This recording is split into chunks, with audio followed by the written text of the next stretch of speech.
Tribuna Independente está no ar, diretamente dos estúdios da Rede Vida em São Paulo, para todo o Brasil. Mas nessa noite é só notícia boa.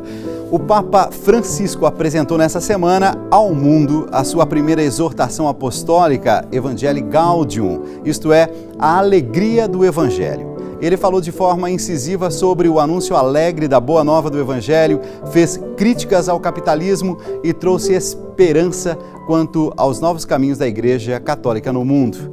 E a gente vai conversar nessa noite com o professor Francisco Borba, ele que é coordenador do Núcleo Fé e Cultura da PUC de São Paulo, e a gente vai entender um pouco mais o que significa para o mundo, para os dias atuais e para a Igreja, essa exortação apostólica do Papa Francisco. Mas antes, lembrando que hoje é sexta-feira, dia de boa música, cultura, arte. Aqui no Tribuna, nós vamos receber o violonista Paulo Ribeiro e a cantora e compositora que com apenas 18 anos tem encantado o Brasil, Bruna Moraes, no Tribuna Independente. Vamos lá!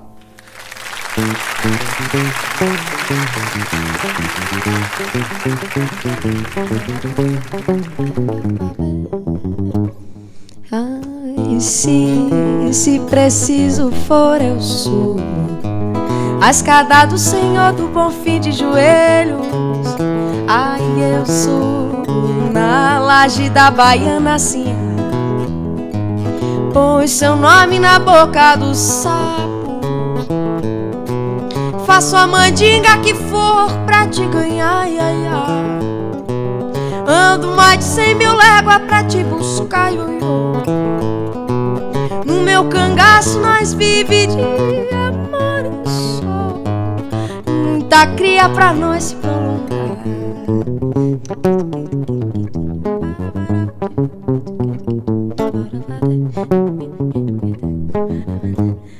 Ai, se preciso for, eu subo a escada do Senhor do Bom Fim de joelhos. Ai, eu subo na laje da Baiana assim, só pra ver seus olhinhos de foiabriar, só pra ver seus olhinhos de foiabriar. Que nosso amor tem que mesmo é prosperar, só pra ver seus olhinhos de foiabriar. Que nosso amor tem que mesmo é prosperar.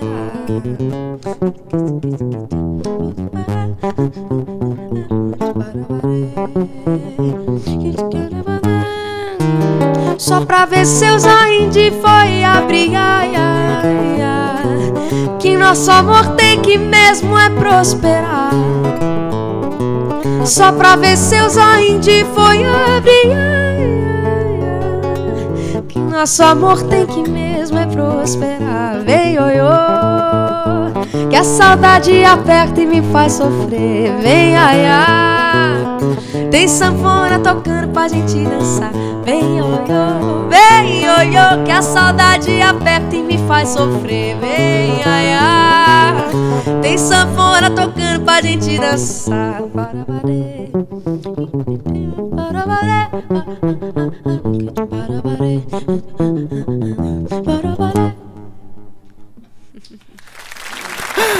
Fantástico, fantástico, uma noite especial no Tribuna Independente. Sejam bem-vindos ao Tribuna Independente. Nós recebemos com alegria nessa noite o Paulo Ribeiro, violonista.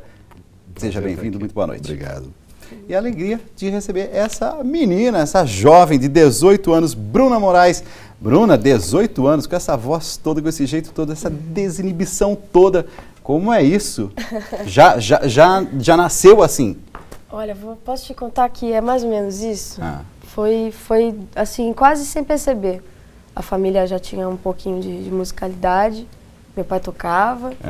E eu estava na escola quando tudo isso começou, com 11 anos, e eu comecei a fazer aula de violão e comecei a cantar e descobri que eu podia compor. Assim, com 14 anos comecei a compor. E estudei na EMESP, na Escola de Música aqui de São Paulo. E quando vi, estava fazendo tudo isso, estava compondo, cantando nos bares. Quando é pra ser, é mesmo, né? Eu estava reparando, assim, várias canções, né? Quase que todas elas, ou é uma composição apenas sua, né? ou então composição em parceria com alguém. Sim, o parceiro Ítalo Lenca, que foi o grande mentor da minha caminhada musical. E quem é que descobriu você? Eu acho que foi meu pai. Acho que foi ele que me deu um empurrão, assim. Falou, não, vai lá vai fazer um conservatório, vai estudar música de verdade. Eu achava que era só um hobby. E foi ele que me botou na linha, assim. Ó, para aqueles que já conhecem esse trabalho bonito de Bruna Moraes, é uma noite especial. E uma noite especial para aqueles que estão conhecendo em várias partes do nosso país, do Brasil.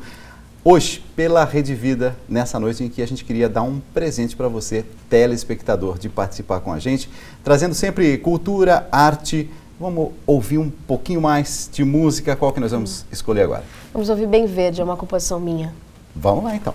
Bem Verde com Bruna Moraes.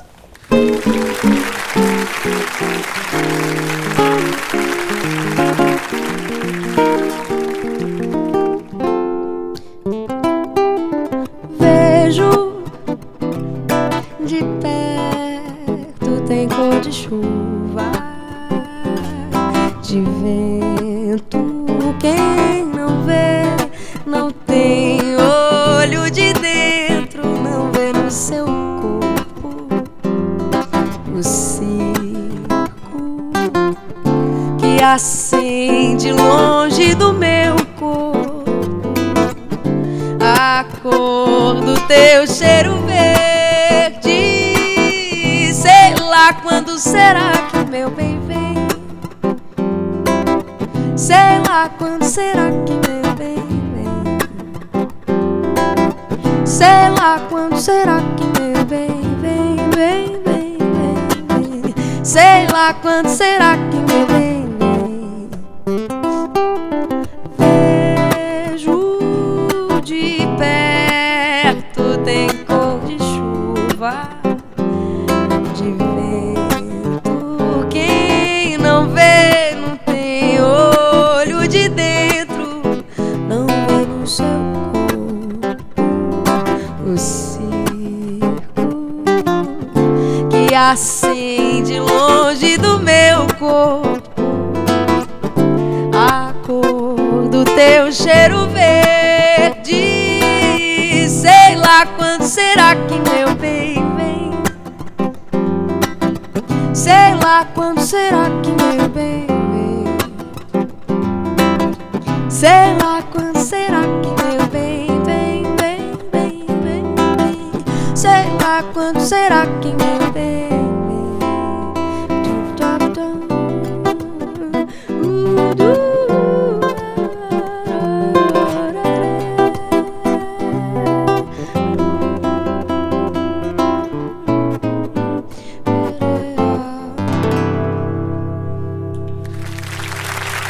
Especial mesmo. Eu estava olhando o nosso maestro aqui, ele é extremamente exigente. Sabe aquele tipo assim que gosta de coisa bem feita? E ele olhava para mim e fazia assim, ó. O que quer dizer esse? Quer dizer que tá muito bom, né? Não é admirável? Muito bom mesmo. Eu acho bonito que a gente ouve tanta gente falando, né? A gente está com uma crise fonográfica. E é engraçado porque a música não está em crise. O país tem muita gente boa representando, né? Pode ser que a gente não saiba direito se é CD, se é MP3, mas a música está muito bem representada. Com certeza. A gente sabe direito que não tem idade também, né? Para música de qualidade não tem idade, né? Acho que a maior prova é a Bruna Moraes. Vi que já tem comentários que foram deixados ao longo da semana. Vamos lá, Paulo. Pois é, Dalcides, a gente postou no Facebook, muita gente já participando. Boa noite a você, boa noite a Bruna, boa noite a todos.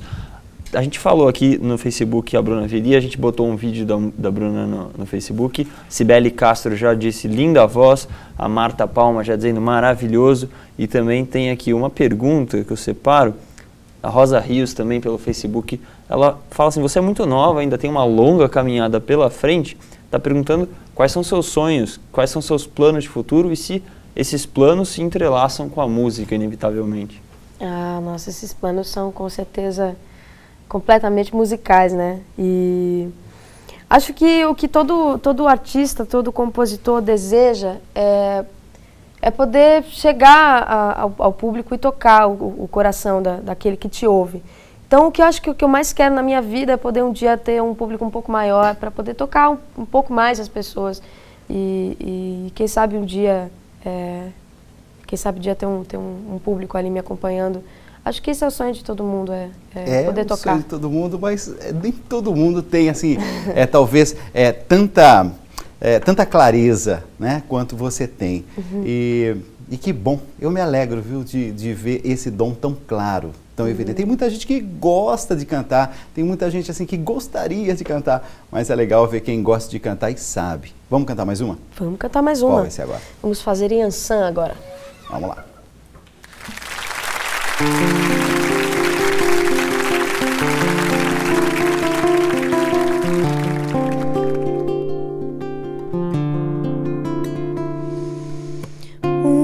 Vento forte estampa a chuva, raios e ventos, trovões do norte. O meu vendaval tem punhais em mãos.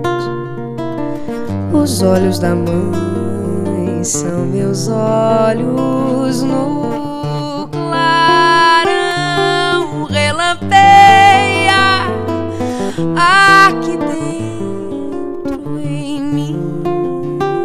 O meu som estremece e quem maldizer, desaforar. O meu som, minha alma, meu chorar. Me transformarei em tempestade, e Yansan e eu seremos um só. Um só. Epa, rei, Yansan. Epa, rei,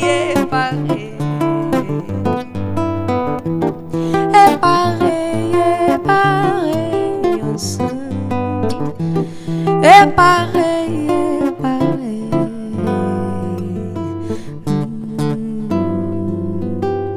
O vento forte estampa a chuva, raios e ventos, trovões do norte. O meu vendaval tem punhais em mãos. Os olhos da mãe são meus olhos no clarão. Relampeia aqui dentro em mim. O meu som estremece e quem maldizer, desaforar. O meu som, minha alma, meu chorar. Me transformarei em tempestade, e Yansan e eu seremos um só. Um só. Epa, rei, Yansan. Epa, rei, Epa, rei, Yansan. Epa, rei,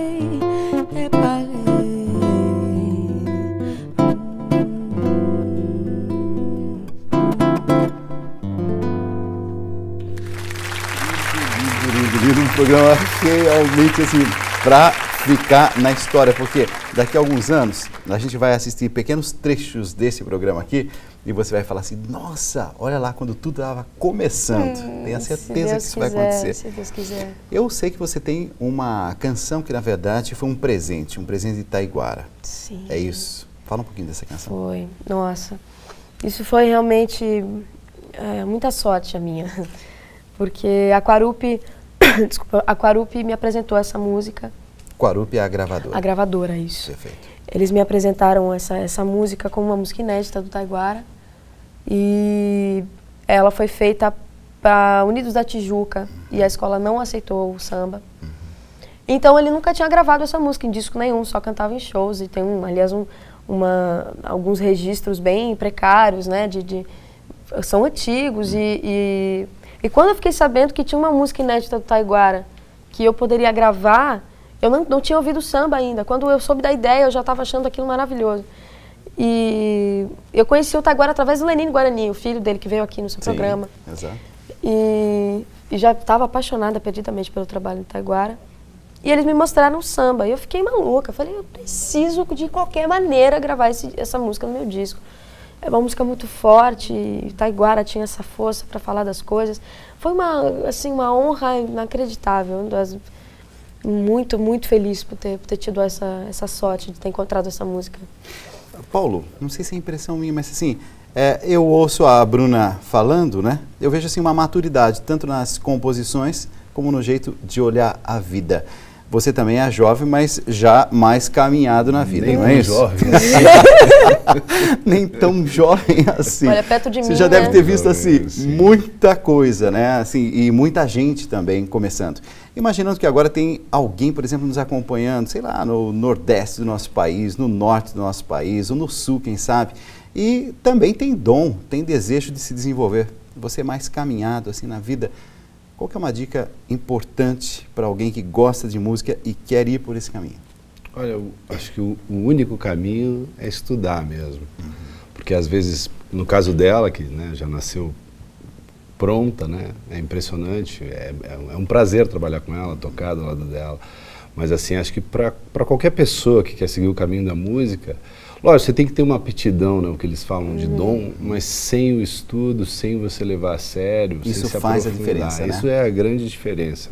É aquela coisa, né, 10% inspiração e 90% transpiração. Né? Senão...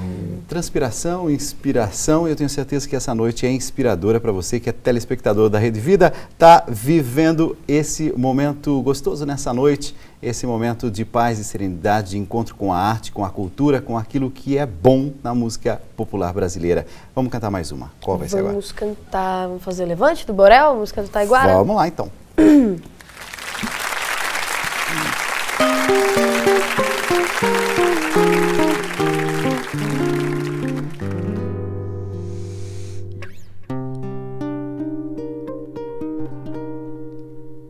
Existe um povo que a bandeira empresta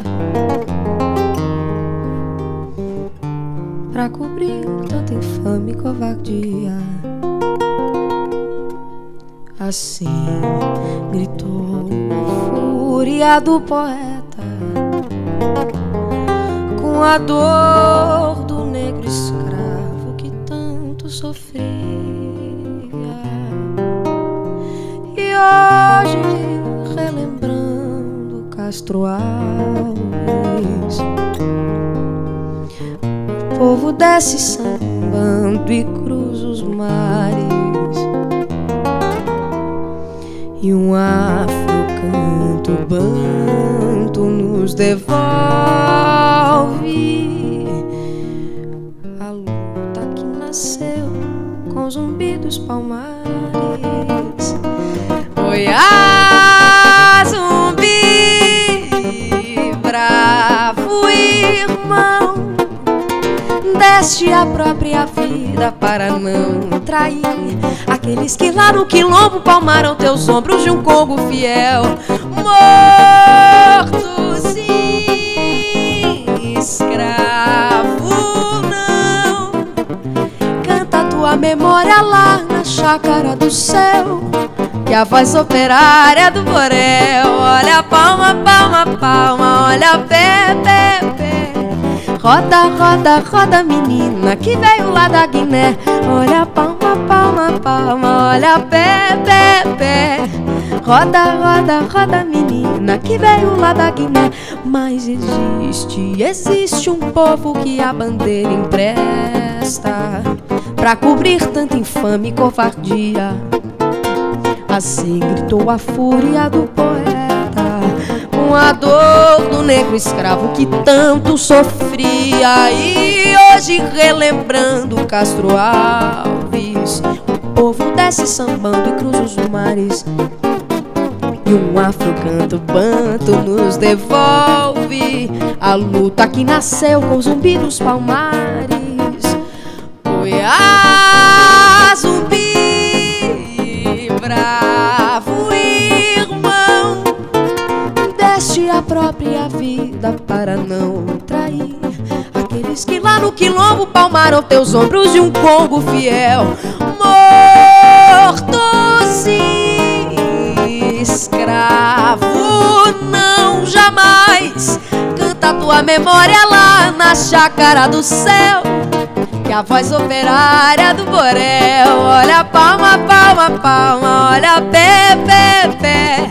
Roda, roda, roda menina que veio lá da Guiné. Olha palma, palma, palma, olha pé, pé, pé. Roda, roda, roda menina que veio lá da Guiné. Mas existe.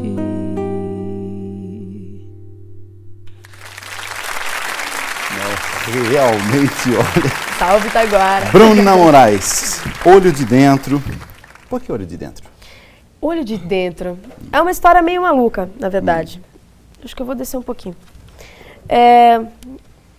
O olho de dentro é o olho da alma, na verdade, né? São as coisas que a gente enxerga com a alma.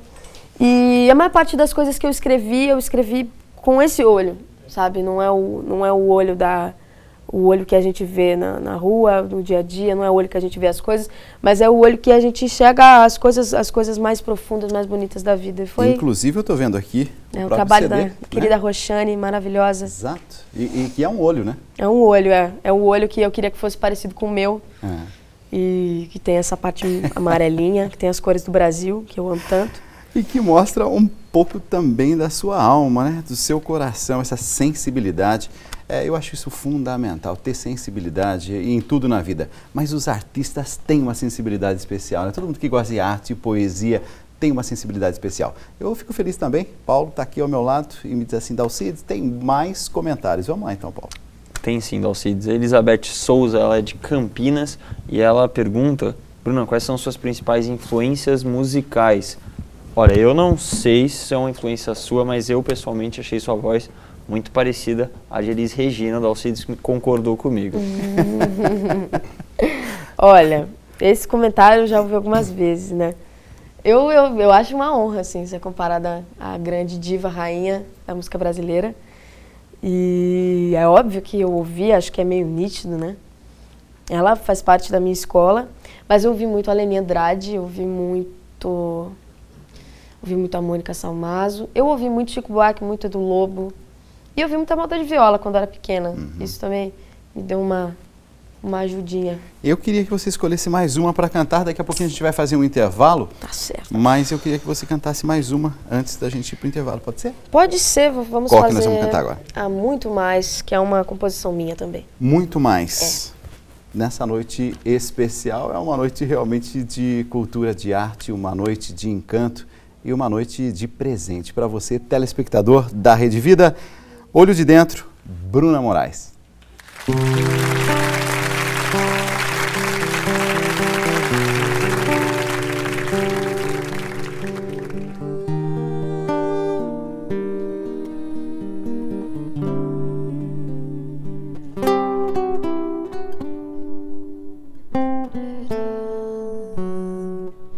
O amor quando vem, entra em minha casa, afasta a cortina, clareia a sala da alma, me abraça, me aperta o peito, recita a poesia, enche meus olhos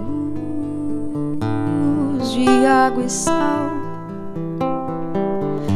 O desejo depressa abre os meus armários, incendeia as vestes, me deixa nua sozinha na rua da sua alma. Seus olhos me tocam como uma onda de água e sal.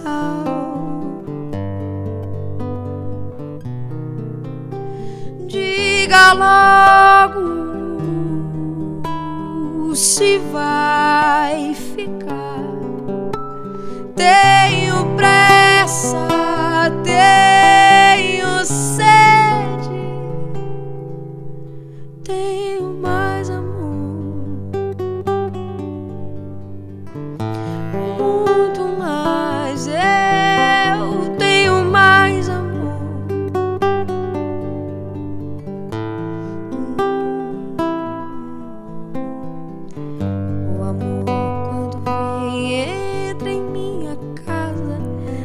afasta a cortina, clareia a sala da alma, me abraça, me aperta o peito, excita a poesia, enche meus olhos de água e sal. O desejo depressa abre os meus armários, incendeia as vestes, me deixa nua sozinha na rua da sua alma. Seus olhos me tocam como uma onda de água e sal.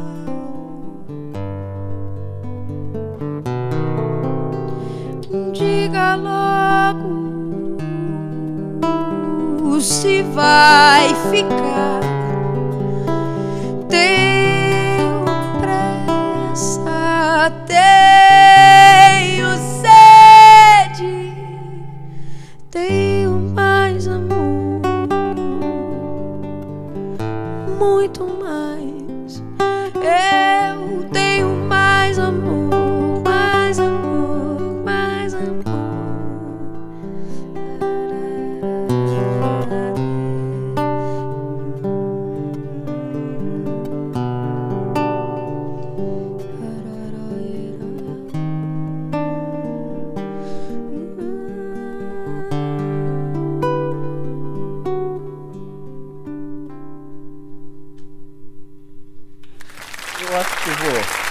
Eu vou resumir assim.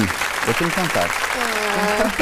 Realmente uma noite especial. Que bom que vocês vieram, mas eu queria que vocês continuassem ao longo do programa, pode ser? Tá certo. Então, eu vou fazer o seguinte, eu vou chamar daqui a pouquinho o intervalo e depois temos o segundo, terceiro blocos, mas vocês continuam com a gente. Tá certo. Amigos, quanta coisa boa no programa de hoje que é especial, programa de hoje que é musical. A gente fala de arte, a gente fala de cultura, a gente fala de espiritualidade, já já a gente vai falar sobre isso, mas agora eu quero falar de saúde. A gente vai falar de saúde quando a gente fala de ômega 3 da Oiti, 100% natural. Por que 100% natural? E o que ele faz? Ele faz uma limpeza em todo o seu sangue. E é ótimo para aquelas pessoas que sofrem, por exemplo, com diabetes, colesterol, formigamentos, pressão alta. Tem gente que me diz, Dalcides, varizes, eu estou sofrendo com processo inflamatório. O ômega 3 da Oiti vai ajudar você a ter uma vida melhor, com mais qualidade, com mais equilíbrio. Por isso que eu convido você a ligar agora 0800 777 4290. Ômega 3 é um anti-inflamatório natural de sucesso. Auxilia pessoas que sofrem com artrite, artrose, aquelas dores que vão incomodando, fibromialgia, por exemplo, causando aquelas dores, aqueles desconfortos insuportáveis. Ômega 3 da Oiti melhora a concentração. Para as mulheres é fantástico, pois ajuda a melhorar, inclusive, problemas de menopausa, aquele calorão excessivo, indisposição. Ômega 3 da Oiti é o suplemento perfeito para todo e qualquer ser humano em todas as idades, não tem restrição de idade. Extraído do óleo de peixe, mas não é de qualquer peixe não. Não é peixe de cativeiro, é peixe de águas profundas, que contém aquelas substâncias que os médicos do mundo inteiro dizem assim, olha, pode confiar, ômega 3 funciona e recomendamos, porque tem o EPA e o DHA, e tenha certeza de uma coisa, a gente está falando de produto de qualidade, a gente conhece a Oiti, sabe do que a gente está falando. 0800 777 4290, comece a cuidar da sua saúde, tem uma promoção exclusiva para 300 pessoas que ligarem agora, entrega para todo o Brasil e sem nenhum custo. Você pode pedir o seu kit família e ganha de presente também para tratamento de pele com colágeno por 2 meses. À vista tem um super desconto no cartão de crédito, você pode dividir em várias vezes e você que não tem cartão de crédito pode pedir o boleto bancário e isso não vai ser nenhum problema. Você só vai começar a pagar daqui a 45 dias. Então não perca mais tempo, ligue agora para a Oiti, adquira o melhor ômega 3 do mundo e você tem da Oiti a facilidade de ligar e pedir o Oiti, chega até a sua casa o ômega 3. 0800 777 4290, tenha certeza que o produto é bom e é por isso que eu com serenidade e tranquilidade falo do ômega 3 da Oiti para você. Eu sei o que é qualidade de vida e eu quero utilizar do nosso programa para ser um grande transmissor de coisas boas. Coisas boas, qualidade de vida e a gente se cuidar, ômega 3 da Oiti. A gente vai para um rápido intervalo e na volta a gente vai receber o professor Francisco Borba, coordenador do Núcleo de Fé e Cultura da PUC de São Paulo. Ele vai trazer os principais pontos do primeiro documento do Papa Francisco, Evangelii Gaudium, que, na verdade, ganhou as manchetes de todos os jornais e telejornais pelo mundo. A gente vai entender um pouquinho mais o que é que significa esse documento para a vida da sociedade, da igreja, do homem, da mulher de hoje. Já, já, não saia daí, já voltamos.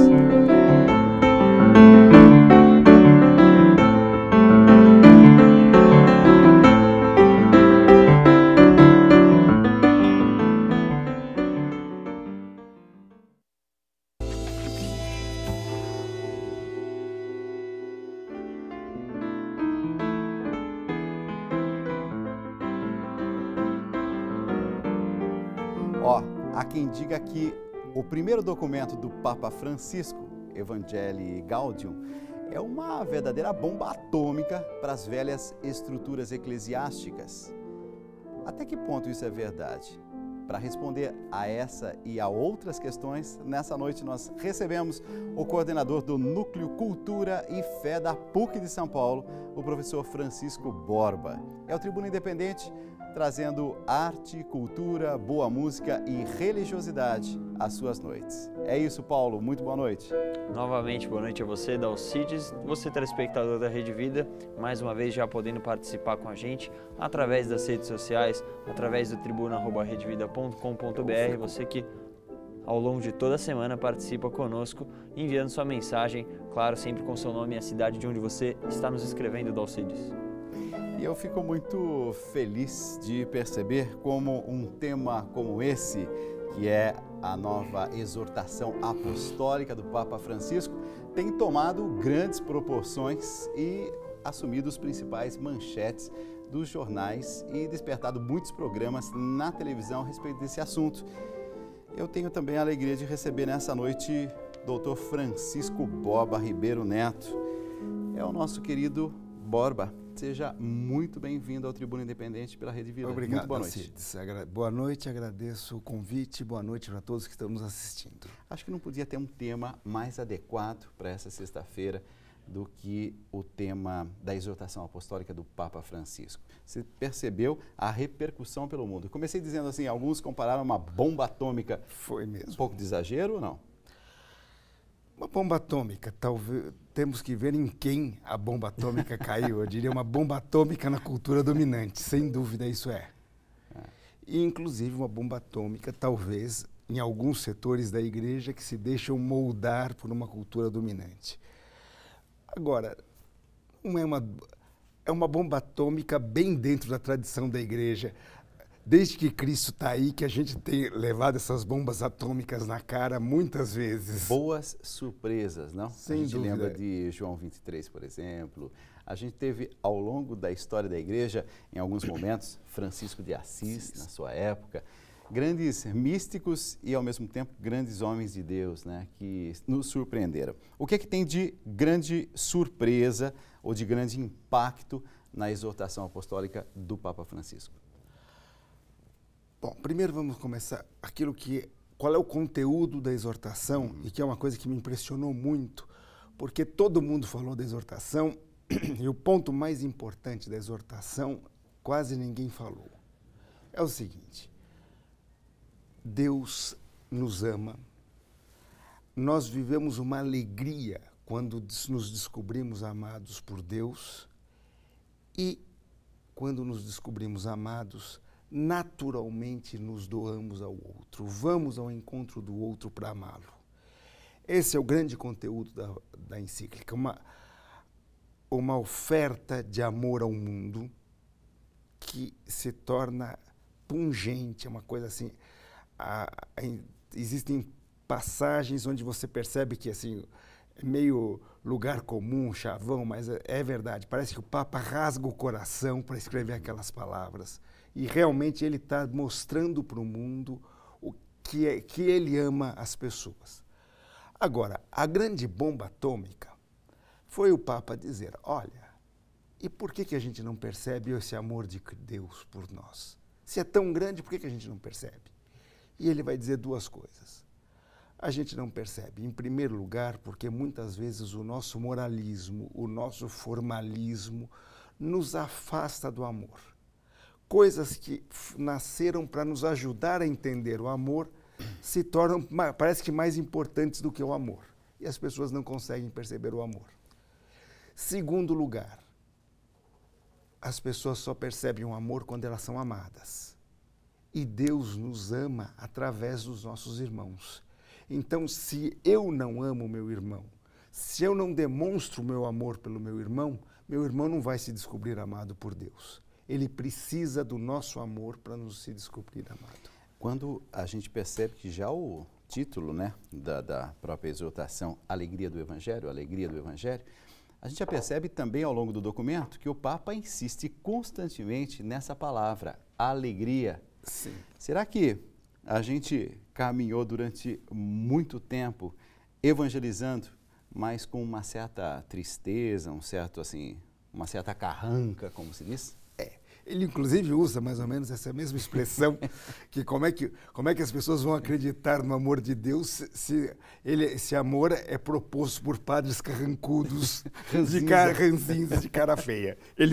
Olha, não é literal, gente, mas ele fala desses termos. Exato. Essa é uma coisa fortíssima da encíclica e deliciosa. Mas eu creio que por muito tempo a gente não aceitou o desafio de viver o Evangelho como alegria. Deus nos desafia a sermos alegres, a sermos felizes. Não nos desafia moralisticamente. Olha, você tem que ser alegre aí, que negócio é esse? Que não se impõe, né? A alegria não se impõe, né? Ele nos diz, olha, eu te desafio a ser triste se você ficar perto de mim. Se você ficar perto de mim, você vai ser alegre. Não está dizendo que vai ser tudo um mar de rosas, que tudo que nós queremos vai acontecer do jeito que a gente quer. Mas ele diz, você vai descobrir em tudo a alegria da vida. Isso falta realmente no cristianismo. E o Papa nos propõe isso. Tem umas frases que eu separei lendo o documento, mas umas frases fortes, né? Por exemplo, Jesus Cristo pode romper também os esquemas enfadonhos em que pretendemos aprisioná-lo e surpreender-nos com sua constante criatividade divina. Uma outra frase que me impressionou, estou lendo para não dizer assim, estou falando da minha cabeça, então não, estou lendo aqui. Toda a vida da igreja deve manifestar-se sempre que a iniciativa é de Deus e não nossa. É por isso que a igreja não cresce por proselitismo, mas por atração. Será que aí tem uma crítica, por exemplo, a um jeito de querer conquistar fiéis, uma metodologia, e que o Papa diz, me parece que não é por aí? Sem dúvida existe uma crítica a uma metodologia, isso sem dúvida. Mas olha que coisa fantástica essa ideia, gente. A igreja cresce por atração, você é atraído pela igreja, como nós homens somos atraídos por uma mulher bonita, ou como uma mulher bonita é atraída por um homem bonito. Essa ideia de que o método, não é o método nosso, da nossa pastoral, é o método de Deus. Deus nos atrai porque Ele é belo, porque Ele nos faz nos sentirmos alegres, porque Ele renova a esperança na nossa vida. Isso é uma coisa fantástica. E é uma coisa que a gente, de fato, não vou dizer que nós esquecemos, mas é uma coisa que sempre nós precisamos ser relembrados. Graças a Deus temos um Papa que nos relembra hoje dessas coisas. E tem gente que participou aí pelas redes sociais, tem perguntas, e ao longo desses últimos 2 dias a gente foi colhendo alguns desses testemunhos. Vamos lá, Paulo. É isso mesmo, Dalcides. A Maria Elizabeth Santos, de Piracicaba, em São Paulo, ela pergunta, gostaria de maiores esclarecimentos sobre os casais em segunda união, comunhão, casamento na igreja, o que muda? Na mesma linha, Monamares Gomes, de Porto Velho, Rondônia, os divorciados ou casais de segunda união poderão comungar? São as perguntas que foram deixadas, professor.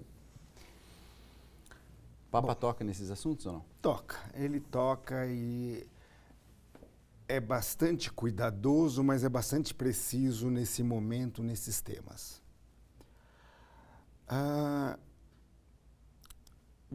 Não vamos colocar tudo nas costas de Francisco nesse momento.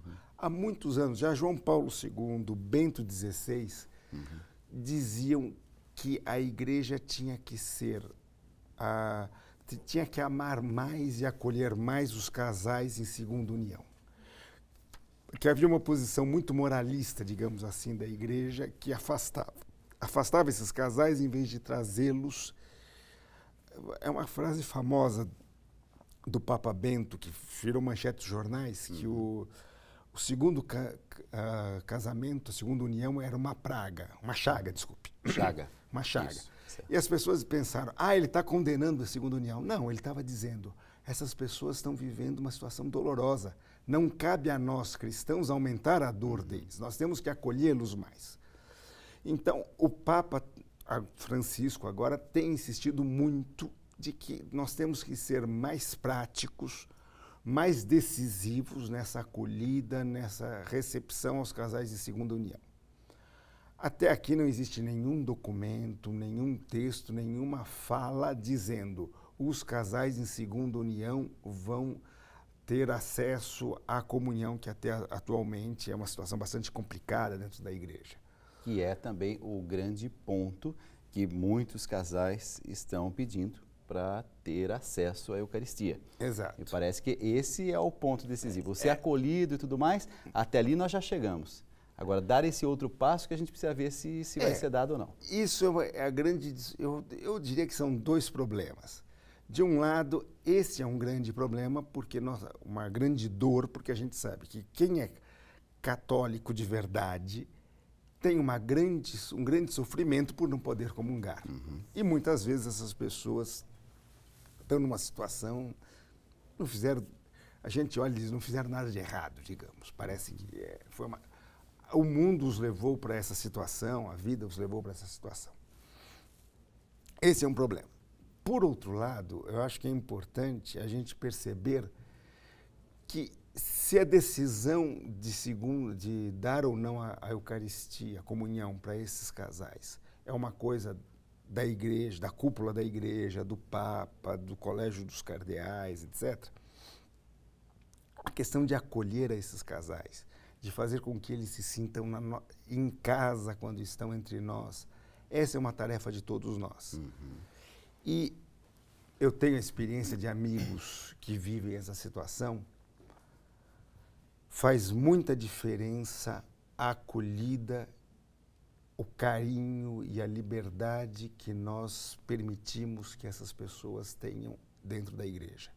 Não vamos colocar a responsabilidade só no Papa. Todos nós temos que acolhê-los mais e eu espero que seja um caminho cada vez de mais acolhida e de mais amor. Tem muito preconceito ainda, não tem? Ainda tem muito preconceito. Principalmente naquelas comunidades talvez menores em que as pessoas se conhecem. Aí, então esse casal de segunda união que chega a essa igreja, vai ali, senta-se no banco e sempre tem um comentáriozinho ou outro, aquela coisa inconveniente. Tem sempre um comentário. E não existe uma coisa que é maravilhosa no Evangelho. Cristo não veio para os sãos, para os bons, para os bonzinhos. O Papa insiste muito nisso. Cristo veio para os pecadores. Então, se existe um casal em segunda união, Cristo vai ficar feliz quando esse casal em segunda união estiver feliz dentro da nossa comunidade. Não quando aquele casal de 20 ou 30 anos de casado estiver feliz. E lógico, ele quer todos felizes, mas o sinal da nossa conversão evangélica é que aquele casal em segunda união está feliz entre nós. Quando o Papa fala sobre conversão, e novamente vou ler, porque realmente o documento é muito intenso, muito forte. O Papa diz assim: também o papado e as estruturas centrais da Igreja Universal necessitam escutar o chamado a uma conversão pastoral. E o Papa Francisco fala com uma serenidade, com uma tranquilidade, a gente precisa se converter a partir da cúpula da igreja, que impressiona. Impressiona. Mas Ele tem, numa das entrevistas que ele deu nesses últimos tempos, que também foi super escandalosa, ele fala uma coisa fantástica. Perguntam logo de cara, a primeira pergunta, quem é o Papa Francisco? E ele responde, um grande pecador que recebeu uma graça muito grande por misericórdia de Deus. Vejam, é fantástico, porque quanto mais nós nos percebemos pecadores, mais nós percebemos o quanto somos amados. Porque se eu sou muito bom, Deus não fez a gente pode pensar, Deus não fez grande vantagem em me amar. Mas se eu sou um grande pecador, se eu não merecia ser amado por Deus e mesmo assim eu fui amado, então eu sei o quanto o amor de Deus é grande. E agora o Papa mostra a consequência disso. Essa liberdade de poder dizer para o mundo, olha, eu também preciso me converter, eu também não sou perfeito. Eu posso caminhar junto com vocês num caminho de conversão. Quantos de nós temos liberdade de dizer para os outros, eu sou pecador, eu errei, eu preciso de ajuda? Fantástico. Dentro dessa perspectiva, teve uma frase que eu li, voltei, li de novo. O que será que ele quer dizer? Nem as portas dos sacramentos deveriam se fechar, fosse pela razão que fosse. Ele está se referindo a manter os templos de portas abertas em toda a parte, para que todo aquele que procura não encontre a frieza das portas fechadas. Nem as portas dos sacramentos deveriam se fechar, fosse pela razão que fosse, adverte o Papa. Me parece sinais que ele está dando de aberturas que vêm por aí. Sim, sem dúvida existe. Se não houverem, a gente tem que ser sempre muito cuidadoso para não prometer uma coisa que não somos nós que vamos fazer, é o Papa que vai fazer. Mas se ou não fazer.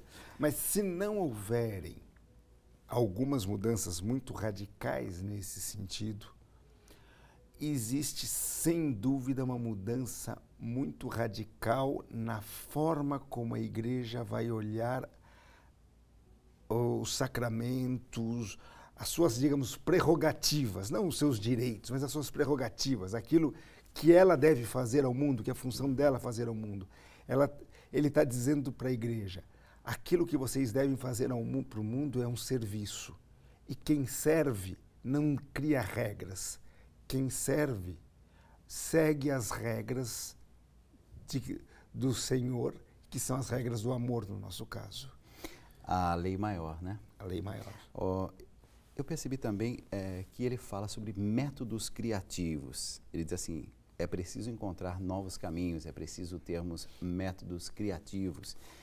E tem outra coisa que eu acho que assim, é o grande desafio da Igreja, porque a gente vem ouvindo um pouco esse incentivo de vários papas. Sim. João Paulo II já insistia sobre essa ousadia que nos faz criativos e constantemente criativos. Mas me parece que na prática, ali na pastoral concreta da paróquia, na pastoral concreta da escola, a criatividade nem sempre a gente consegue assim, o equilíbrio e ao mesmo tempo a profundidade na criatividade. Eu diria que o Papa, o convite à criatividade não é uma novidade. Porém, a novidade é que Francisco é um Papa criativo. Ele encontrou caminhos para se, por exemplo, usando um carro popular no Brasil, ele encontrou um caminho para falar ao mundo coisas que nenhum outro Papa havia conseguido falar. É uma coisa muito simples. Usar um carro popular não deve ter feito grande diferença para ele. Porém, foi muito criativo, porque ele falou um monte de coisa só com aquele gesto. Agora, por que ele é criativo? Onde é que ele diz? A criatividade na Igreja nasce de duas coisas. Se reconhecer amado por Cristo e do amar os irmãos. Se você ama o seu irmão e se você se sente amado por Cristo, o amor de Cristo te dá liberdade e o amor para o irmão te dá o estímulo para você começar a criar. Liberdade de quem se sabe amado e aquela paixão de quem está à procura do outro. Essas duas coisas são o segredo da criatividade. Você citou a respeito do carro popular e eu estava pensando o seguinte, uma das temáticas fortes e também que teve repercussão no mundo, quando jornalistas de todas as partes do planeta Terra começaram a questionar, a aprofundar esse documento, resgataram a indignação do Papa diante do capitalismo. Ele chega a se referir como injusto em sua raiz. Essa economia mata porque predomina a lei do mais forte. Me parece que o Papa não tem assim meias palavras. Não tem. Claríssimo. O capitalismo, né, do jeito que a gente está vivendo o capitalismo, me parece altamente condenável. Sim. É importante aí a gente dizer uma coisa para tentar ter a visão do todo. No Papa Francisco, a condenação ao pecado nunca se torna uma condenação automática ao pecador. Uhum. Então, porque pecadores somos todos nós, gente. Não é que existe o capitalista terrível, até pode haver um capitalista muito mal sujeito, mas também tem o operário que é muito mal sujeito. Ele, inclusive, diz, eu não estou dizendo que o Papa não ama os ricos, que o Papa só ama os pobres. Porém, ele diz uma coisa, porém, eu, porque amo os ricos e os pobres, não posso deixar de dizer para os ricos que eles não serão felizes enquanto eles não se colocarem a serviço dos pobres. Nesse sentido, o capitalismo como um sistema que não se coloca a serviço dos pobres, mas só a serviço dos ricos, é um sistema iníquo e que deve ser condenado e não adianta vir com meios termos. Um capitalismo que não está a serviço do pobre, do povo, não é um sistema cristão. Mas quando ele diz assim, há um problema na raiz, é sinal de que, será que há um capitalismo? Eu não estou falando aqui não de incentivo a outros sistemas e a gente diz, nossa, mas esse sistema é maravilhoso. Talvez nada daquilo que existe hoje no mundo ainda é uma resposta. Mas quando ele diz assim, olha, a raiz ali está comprometida, pode ser que a coisa seja mais profunda ainda. Quer dizer, a mudança social que vai ter que acontecer, ela talvez não seja uma adaptação. Talvez realmente tenhamos que pensar formas criativas de se viver em sociedade. Formas criativas, formas novas, formas que nascerão, sem dúvida, de um novo modo de ser humano. Só o amor e uma cultura do amor, do encontro, como ele tem salientado, será capaz de encontrar alternativas que não se tornem violentas, que não se tornem opressoras de outras formas ao capitalismo. A gente, nessa noite, tem a alegria de receber Francisco Borba, ele que veio para tentar nos ajudar a entender um pouco mais em profundidade a exortação apostólica do Papa Francisco, que nessa semana tem sido assim um dos grandes temas que tem ocupado realmente a maior parte, uma parte significativa da imprensa no mundo. E a gente tem também a alegria no programa de hoje de trazer a voz encantadora da Bruna Moraes com o seu CD Olho de Dentro. Bruna, a gente está aqui falando de amor, a gente está falando que amor é realmente aquilo que transforma, amor é realmente aquilo que dá sentido, gosto à vida. Eu estava lendo algumas coisas que você andou escrevendo, umas entrevistas sua, e você diz assim, aquilo que me faz cantar, me inspira, é o amor. Então a pergunta que eu faço para você, dentro dessa temática aqui do amor que a gente está conversando, o que é amor para você? Nossa! Essa é a pergunta mais complicada que existe no mundo, né? Talvez a minha definição mais pessoal, acho que seria o combustível mesmo.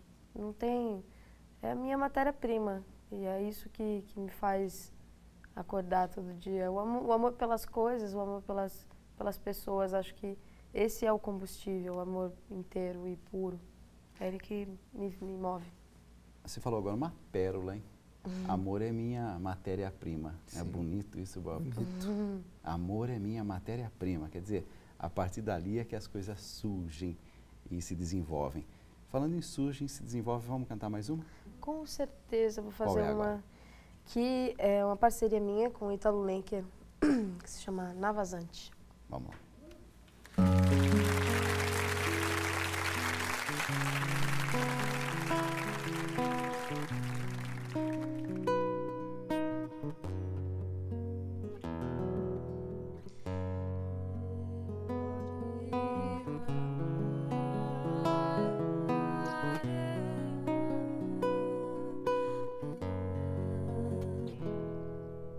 Chuva que canta, acorda meu amor, chora a relva, solidão me chamou, caso algum mar dorme nos colchões de sal e sorri na maré, e é correr pra ver chuva se esconder no mar,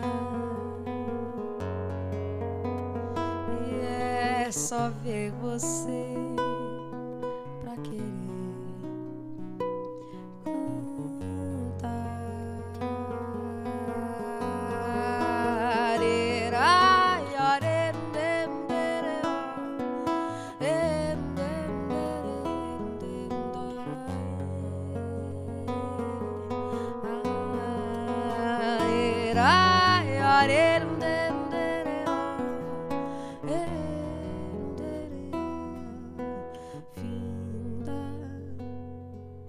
a chuva convida pra chover,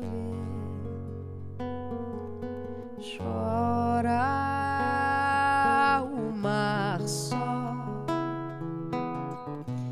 foi-se embora o amor, chuva desceu nos olhos de quem viu partir, olhos negros no breu, é correr pra ver chuva se esconder no mar, e é só ver você pra querer cantar.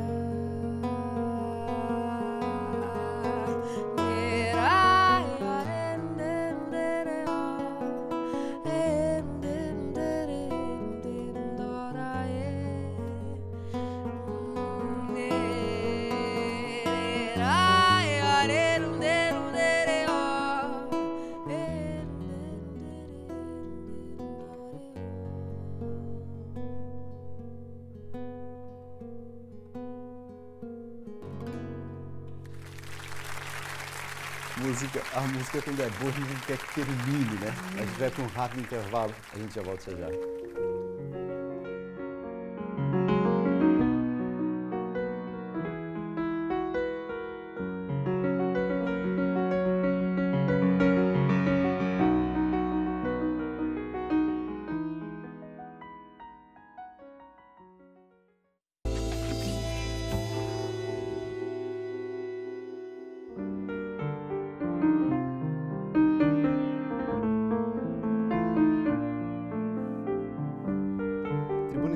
Está de volta nessa noite em que a temática central do nosso programa é a exortação apostólica do Papa Francisco, que fala sobre a alegria do Evangelho. Entre as muitas coisas bonitas que a gente está conversando nessa noite, com ele que é alguém também muito especial aqui para a Rede Vida, é um parceiro nosso, Francisco Borba, ele que é coordenador do Núcleo Fé e Cultura da PUC de São Paulo. Entre as muitas coisas bonitas que a gente já abordou, a gente falou sobre a inclusão social dos pobres E o Papa Francisco, ele deixa claro que tem muito sofrimento, diz ele, os sem-tetos, os dependentes químicos. Me parece que assim, esse lado social da igreja é como se fosse retomado de uma forma intensa também nessa exortação. Exato, acho que aí tem duas ideias importantes que a gente tem que recuperar. Uma é aquela ideia da periferia existencial que ele trouxe para nós, inclusive na Jornada Mundial da Juventude. Exato. Porque eu acompanhei alguns jovens, inclusive, que tinham esse debate. Será que a periferia existencial são os pobres materiais? Ou será que a periferia existencial são as pessoas, mesmo que ricas, que estão numa situação existencial difícil, etc.? Se a gente pegar o grande exemplo, porque o Papa esse Papa sempre nos dá exemplos concretos. Ele nos dá um exemplo concreto de quem é a periferia existencial para ele. Periferia existencial para ele. Para ele, pessoalmente, que está hoje morando em Roma, são os refugiados de Lampedusa. Onde, inclusive, ele já foi. Onde ele vai. Vai. Ele foi e mostra. Exato. Claramente, são eles. E ele diz que ele não consegue dormir, ele fica triste, fica amargurado, angustiado por saber desses refugiados que fogem da África, muitas vezes morrem afogados tentando atravessar o Mediterrâneo para ter uma vida miserável na Europa, mas que será melhor, uma esperança em relação à vida que eles viviam na África. Então, o que é essa periferia existencial para nós? O que ele quer mostrar? O pobre pode chegar a uma situação humana que não é só pobreza material, é pobreza existencial, é a degradação da vida, a incapacidade de ter esperança, de ter alegria. Enquanto que você pode ter pobres que, ao contrário, não estão na periferia existencial, estão muito perto do centro da existência, que é Cristo. Então são modelos de alegria, de força, de esperança para todos nós. Então, a primeira coisa que eu acho que é importante a gente perceber isso, o Papa está nos dizendo, vejam a dor existencial do mundo, que pode ser causada pela pobreza, pode ser causada pela droga, pode ser causada por uma família destruída, porém, percebam... Ele cita povos indígenas. Povos indígenas, a situação dos povos indígenas na América Latina, que é dolorosa. Então, ele está nos chamando para todas essas situações e está nos mostrando que todas essas situações juntas formam aqueles a quem Deus nos chama, porque Deus nos chama para ir para estas pessoas. Então, e essa eu acho que é a segunda ideia importante. Primeiro, essa questão dessa periferia existencial, e a segunda coisa é essa ideia de que Deus nos chama para estas pessoas. Não por moralismo, gente. Esse Papa é muito livre de todos os moralismos, mas por amor mesmo. Ele fala isso num trecho da encíclica, que é uma experiência que qualquer um faz. Quando você se sente amado, você começa naturalmente a querer amar. Por isso que os pais querem ter filhos, porque eles percebem que o fato de se sentirem amados os leva a querer se doar cada vez mais e a amar cada vez mais. E ele diz, todos nós, quando recebemos esse amor de Deus, somos chamados a ir ao encontro daqueles que sofrem, principalmente daqueles que estão numa situação de pobreza e uma pobreza que degrada a humanidade. Porque ele sempre vai falar também dos pobres, que são sinal de Deus no mundo pela sua riqueza humana, etc. Porém, esse ir até os pobres, isso é muito importante, é uma chamada para todos nós, é uma tradição da Igreja da América Latina, que a Igreja da América Latina agora se torna luz para o mundo a partir dessa tradição. Eu acho que é uma coisa para cada um de nós se perguntar, de que forma eu estou amando o meu irmão que sofre hoje? Porque o Papa está nos dizendo que nós vamos ser mais felizes quanto mais nós amarmos esse irmão que sofre. A Elaine Magalhães da Silva Você falou agora há pouco, assim, o desejo que os casais têm de ter filhos, porém, ela diz assim, se uma pessoa católica que não pode ter filhos, será que ela pode casar na igreja? A questão de não ter um filho, por exemplo, é por causa de um mioma e a pessoa teve que retirar o útero. Não é possível mais engravidar, mas será que tem possibilidade de casamento religioso? Eu sei que foge um pouco aquela que é a perspectiva aqui do que a gente está conversando, mas eu estou vendo aqui pelas redes sociais e eu queria dar essa palavrinha aí a Elaine. Elaine, eu te agradeço muito. A pergunta está um pouco fora realmente do tema, mas não muito. Mas eu te agradeço muito pela pergunta, porque ela me dá a chance de falar uma coisa muito bonita que eu ouvi de um grande amigo há muitos anos atrás. Alguns anos atrás. Bem, sem dúvida, a impossibilidade de ter filhos biológicos, não impede em nada o casamento na igreja. Isso você pode ficar tranquila. Mas eu não posso deixar de dizer uma coisa a mais. Eu tenho um grande amigo que ele tem 3 filhos naturais, filhos biológicos, e um 4º filho que foi adotado. E um dia ele, nos explicando a adoção desse 4º filho, ele me disse, porque eu e minha mulher um dia nos fizemos a pergunta, será que os filhos do amor são tão grandes e tão bons quanto os filhos da carne? E ele disse, eu fiz a experiência e eu posso dizer que os filhos do amor são tão bons e tão grandes quanto os filhos da carne. Então, acho que a única coisa que eu posso te dizer, porque é o que eu aprendi de outros que viveram essa experiência de forma muito mais rica do que eu, é que o filho não é só o filho da carne. O maior dos filhos é o filho do amor. Então, você pode tranquilamente ter filhos do amor e a mãe no amor pode ser maior do que a mãe na carne. Muito lindo. Nessa noite em que tudo que a gente quer, sabe, é trazer mais informação para você de todas as partes do Brasil que nos acompanha, responder a sua questão, a sua pergunta, aquilo que há um bom tempo está passando na sua cabeça, você diz, nossa, eu queria tanto perguntar. Paulo, vamos a mais uma questão, mais uma pergunta nessa noite.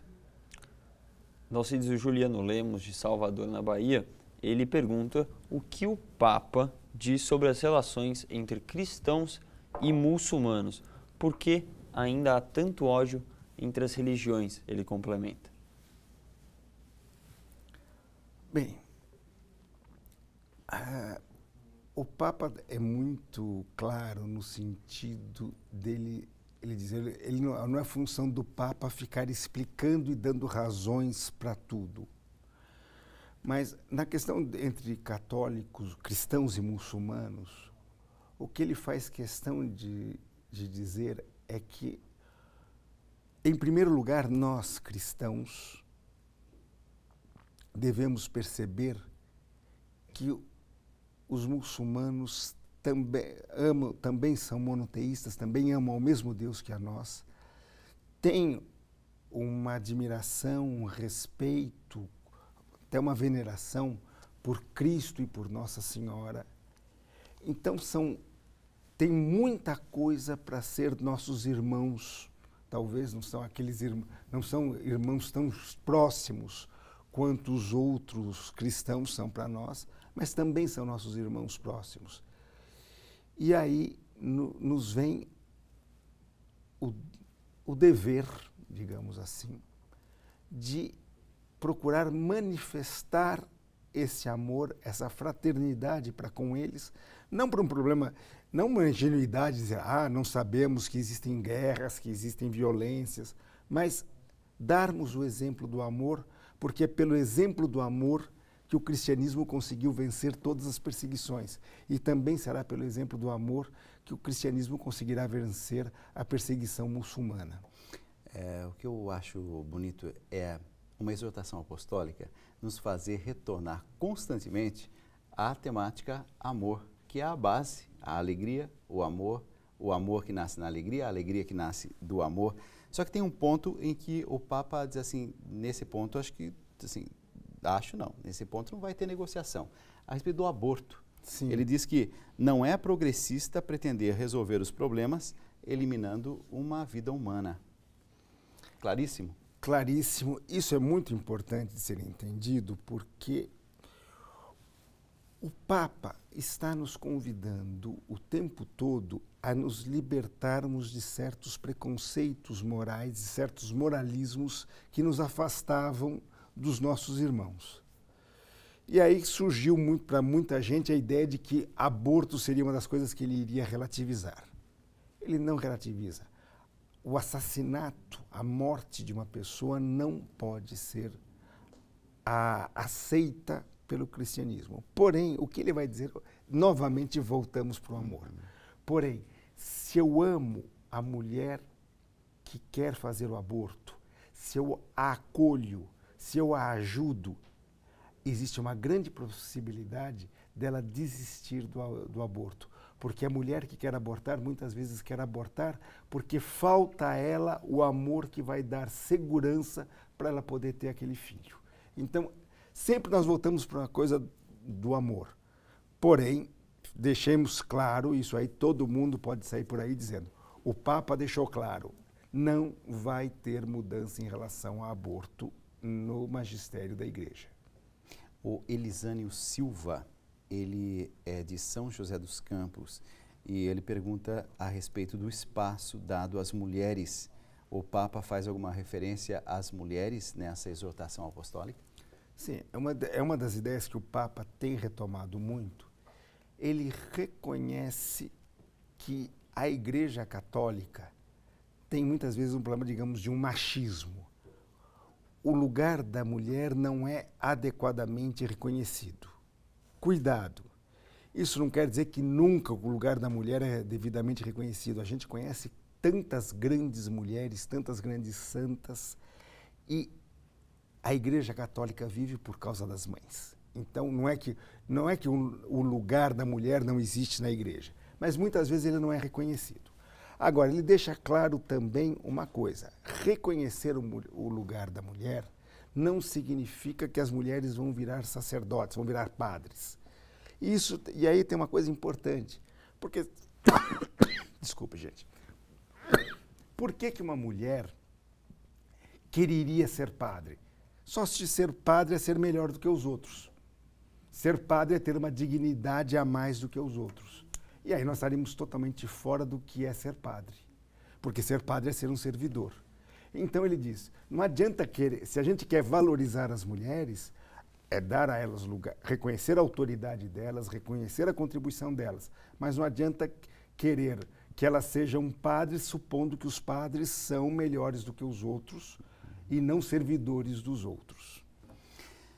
Tantas coisas ainda por dizer. Poderíamos falar sobre as homilias, que o Papa, inclusive, dá assim, sugestões de que sejam curtas, breves, isso, não é isso? Exato. Sejam curtas, breves. A gente poderia aprofundar ainda mais a questão do diálogo e da paz social, que o Papa também retoma essa temática, mas a gente vai ter que encerrar o programa, infelizmente. Mas pelo menos encerramos com boa música.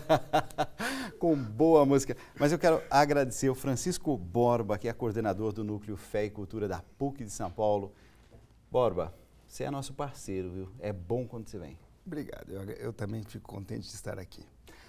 E eu quero agradecer vocês, porque tanto o Paulo quanto a Bruna Moraes, com esse CD maravilhoso e que fizeram diferença nessa nossa noite. Trouxeram, assim, a arte, a delicadeza, a sensibilidade e, ao mesmo tempo, trouxeram cultura para a gente.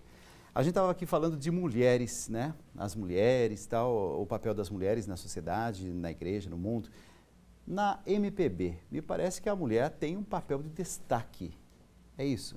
Olha, não tem como negar, né? As maiores sempre foram as mulheres. Isso, nenhuma ofensa aos homens, né, Paulo? Não, nenhuma. Não. Assim, só um pouquinho. Só um pouquinho. Mas as mulheres acabam... Com vocês. As mulheres acabam acabam tomando um espaço maior.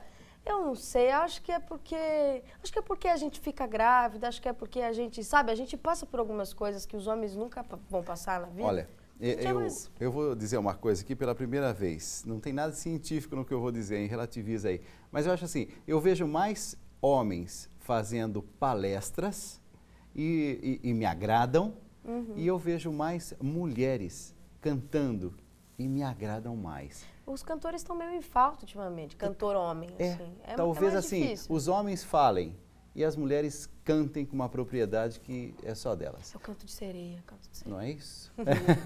Canto de sereia. Vamos terminar então esse nosso momento, essa participação com vocês. Desde já, muito obrigado. Eu que agradeço. E eu quero dizer muito o seguinte, obrigada. sucesso, porque vocês vão daqui a algum tempo olhar para trás e tenho certeza disso que eu disse no início do programa. Vocês vão se admirar. A carreira que se tem aí pela frente é maravilhosa. Se Deus quiser. E que bom que seja assim. Que música nós vamos cantar agora? Vou fazer Chorei no Samba, uma parceria minha e Ítalo Lenker. Vamos lá então.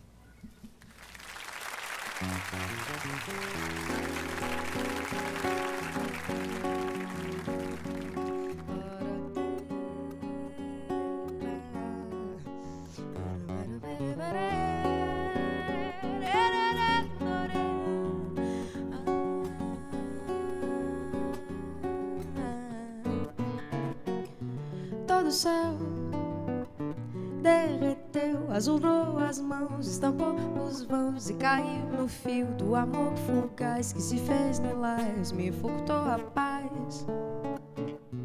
Cor de fim no jardim, foi o vento sim que me trouxe o azul, que estampou os vãos e morreu no chão do amor sem paz. Não há nada mais. Chorei sem águas pra correr no teu mar, meus canteiros só choram no fim. Chorei só de se esperar tempo bom, enfim azul de nuvem, céu correndo, nuvens no meu jardim, nuvem, céu azul de novo, novo azul em nuvens.